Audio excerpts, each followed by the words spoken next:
Hey guys, so my seventh question is, looking back at your prelim task, what do you feel you have learned and the progression from it to the full product? So the first thing I'm going to talk about is my two front covers. Now, automatically looking at the first front cover from my prelim task, I can see that everything is really spread out, and there isn't actually that much content on the actual magazine cover, so there are a lot of places where I could have fit in more text just to fill up the space more and make it look a bit more sort of full. Another thing that I've done is on the on the right hand side, the text isn't moved to the border, so all the text isn't in a straight line, which makes it look a little bit messy. But I seem to have done it on the left side and not done it on the right. Now, comparing that to my front cover of my actual real magazine, I can see that on both sides I've made sure that the text are in line with the border. When looking at some of the main headings on the front cover, they all look the same, and at first glance they don't really stand out that much, and that is because I haven't used the bevel and emboss tool, whereas on my magazine front cover, so the actual final product, you just using the bevel and emboss tool makes these headlines stand out so much more, and they're a lot more eye-catching. Putting a drop shadow behind them as well makes them stand out a lot more. So where I've got my two pull quotes on the front cover, the first one, my prelim task, there's no drop shadow, it sort of blends in with the information on the magazine cover. But with my final product, I've added a drop shadow, and I've used a bevel and emboss tool. It stands out so much more, and it's kind of the first thing you see on the magazine cover. And looking at my mastheads, on my prelim task, I've used a font which isn't too clear and doesn't really relate to the rest of the content on the cover. On my final one, I've used a really clear font, and it's quite similar to the text on the magazine cover, so you can sort of relate the two a little bit more.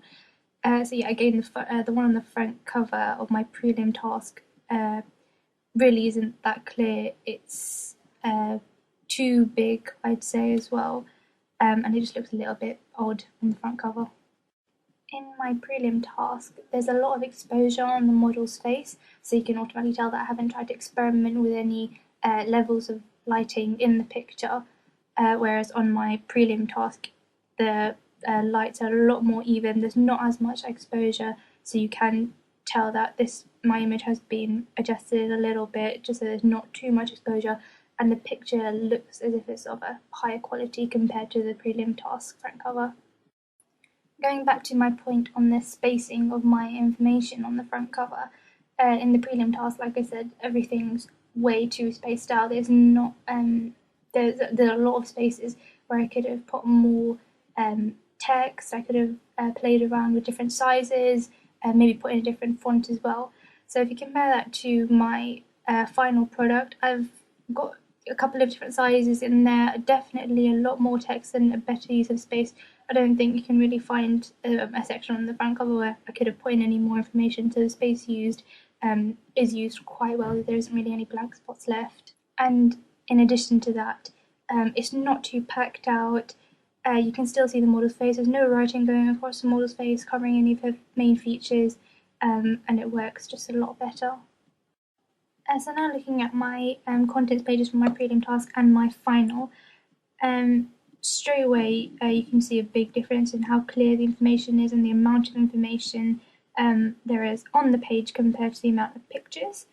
So in my prelim contents page, the subheadings or the titles of the articles or interviews sort of merge with the writing because they're of the same font. They're just ever so slightly bigger and they don't really stand out in their own way.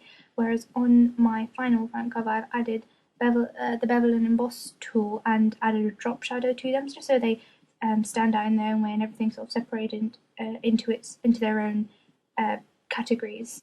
This just makes it a lot clearer to read, and when a reader's flicking through, looking through the contents page, they can automatically sort of see where they're going to find a certain piece of information or which part of the magazine they'll like the best. So it just makes it a lot easier for readers to browse through and find what they like and find what page they want to read first.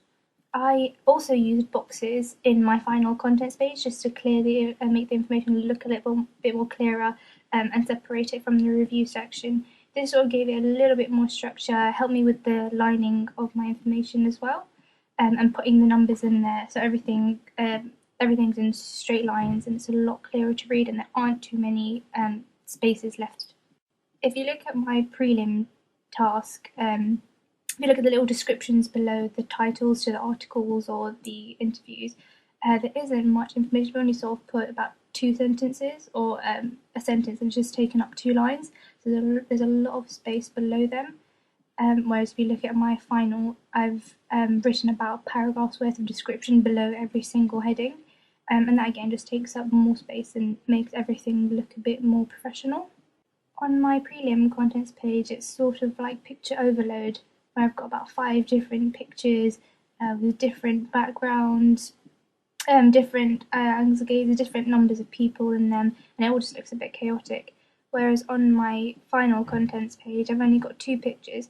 They do both have different backgrounds, but they're both quite clear and relate to the text on the page, and it just looks less chaotic and confusing.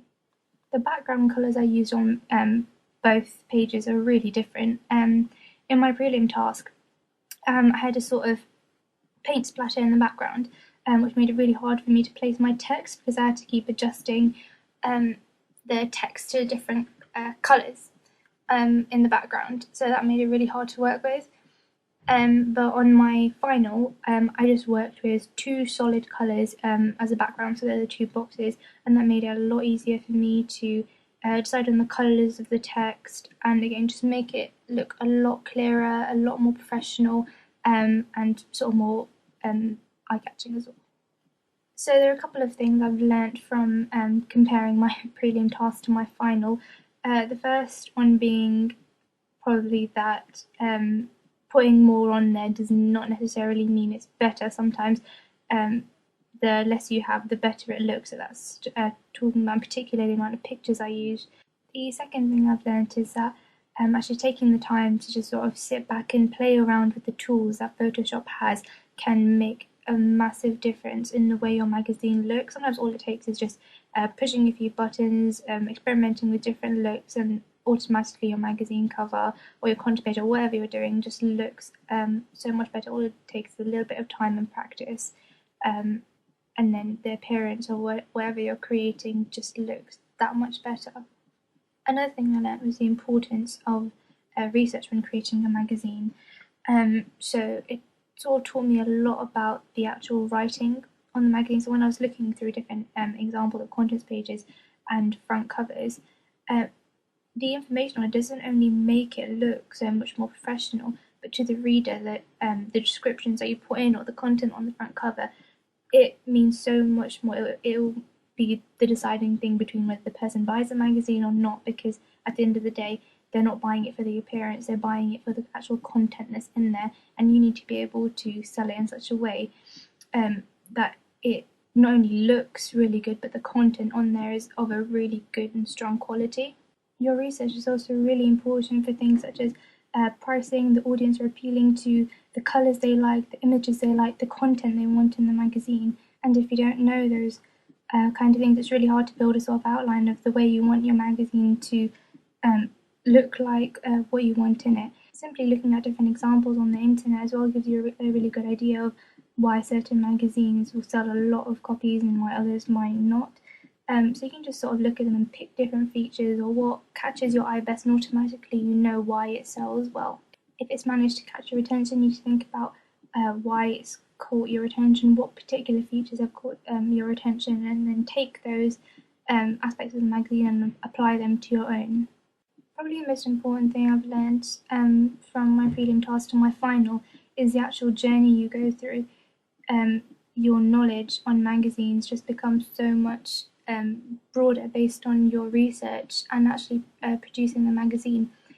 Your research teaches you a lot about what your audience like, what kind of magazines sell best and why they sell best, but the actual production teaches you a lot about how these magazines do it, and just how easy it is once you can get your head around how to use different technologies.